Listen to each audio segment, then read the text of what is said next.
Hi, I'm Lisa from Injury Recovery Coaching, and I'm glad you joined me today. What I want to do today is provide you one tool for breaking the chain of self-doubt and helping you find your path forward. So let's get started. When you look at successful people and successful businesses, one thing they have in common is they can have a vision of how they want to grow, how they want the company to grow, or how they want to grow as a person. Without a vision, we're stuck focusing on the problem. We're stuck focusing on the routine. We're stuck focusing on the constant. So the vision allows us to move beyond where we are. It helps us move forward. It helps us set goals. It helps us get involved in life and feel some accomplishment and some challenge and, feel in control of our lives. So that's what I want to do today, is I want to give you a way to create that vision, and let's have fun doing it.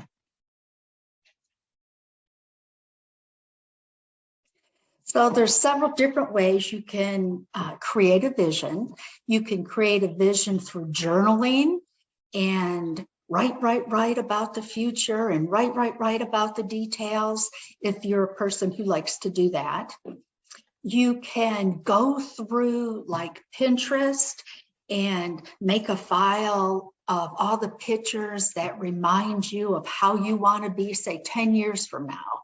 How do you want to be? What do you want to be doing? Who do you want to be interacting with? And put all those pictures in a file and look at that. But what I want to show you today is a vision board. And now don't run away. Vision boards are very useful for us people who are visual people, and it serves as a constant reminder of what we want to focus on.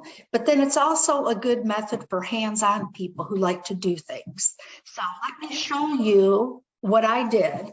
And a vision board can be a cardboard, it can be a poster board, anything that you can attach pictures to, or yeah. So what I have here is I had a frame and I just cut out a piece of cardboard to fit it. There's no glass in it. Then I duct taped around it. So it works, and then this way I can hang it up and I can see it every day to remind me that my focus needs to be out there. Not on my problems, it needs to be out there. You can still work on your issues, especially if you have some limitations, continue the therapy, but there's other time that you can start focusing in on and working toward these future goals. So that's all it takes, is a board and some magazines. Now, I know magazines aren't real popular these days, but you probably could go and to a neighbor or family and friends, and I'm sure they have some laying around, and I wouldn't pay for them because they're out there. And you look through the magazines, and let me just kind of show you. I have all kinds here. Like I have religious magazines, I have Better Homes and Gardens magazines. My mom has some arthritis magazines, and I'm just going to go through those and find pictures that remind me or that motivate me or that represent what I want to be doing, how I want to be 10 years from now. Okay, so I'm going to get started and I'll be right back. Okay, so that actually was fun. I enjoyed it.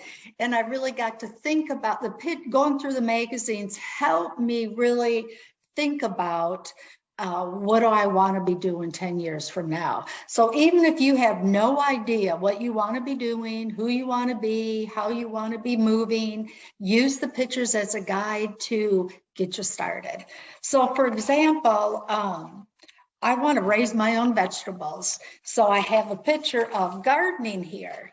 But some things you can do for those of you who are able, this is good fine motor skills. So if you can, just rip the picture out of the magazine, cut it out. You don't have to be perfect. Matter of fact, the less perfect, the better. So that way you're not under any pressure. So just cut it out. If you have a hard time cutting, then just rip, okay? And you can use one hand and rip. And if you rip off a part of the foot or whatever, that's fine. The point is you want to get your ideas down. If you can utilize some therapy while you're doing this with the cutting and the ripping, the better.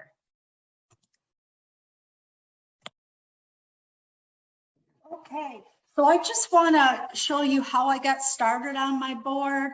Like I said, randomly cut out. Well, they weren't random. They were pictures that represent how I want my future to be, what I want to do. And just to kind of give you an idea, it says higher, see life from God's perspective. I would love to have that attitude. Where when I make decisions, I'm thinking about what would God want me to do? So that's in the middle. That's what I really want to focus on. And then, well, so actually I can at that point think about, well, that may be my 10-year goal, because that would be great to be at that point. But you know what? I can start working on that today. I can start once a day when I make a decision, think about, what would God want me to do? And then just allow that to become a habit. Another thing, like I have healthy eating here. I would love to have that be a routine for me 10 years from now, but I can start it now. I can begin collecting some healthy recipes and trying them out. So the vision board, it directs your future. It gets you out of focusing on the problem, gets you focusing on what's important to you, what you want, how you want to be. Okay, other things. I have a little weight there. I don't know if you can see it, but I need to really get into weightlifting, especially because of my age. And again, that is something that I can start now. And if these are 10-year goals, you can even think about, okay, these are 10-year goals, 5 years from now. What is most important? What do I want to work toward? 1 year from now, what can I begin doing? Or even today, is there something I can begin doing to work toward and get up to that point? Like, for example, here I have, it's a kitchen. I would love to have a new kitchen, but well, that takes money. And so I need to work on saving up for that. But in the meantime, I can begin also looking at different styles of cabinets or different colors, and, and start putting that money away so I can work toward it. So, it's so important to have a vision. It directs our life. Even if physically you're stuck and, say you're not being able to move that hand right now. And so you don't know what you're going to be able to do in 10 years. It doesn't matter. You still have a life to live. You still can be a very functional person, even if you do not fully recover from your stroke. And it's a matter of choice. It's a matter of being able to adapt. For example, I have gardening down there, doing a vegetable garden. Yeah, it would be hard to do with only one functional hand, but it can be done. So begin thinking about, why wait until you're fully functional if you can do some of these things now? There are ways to adapt.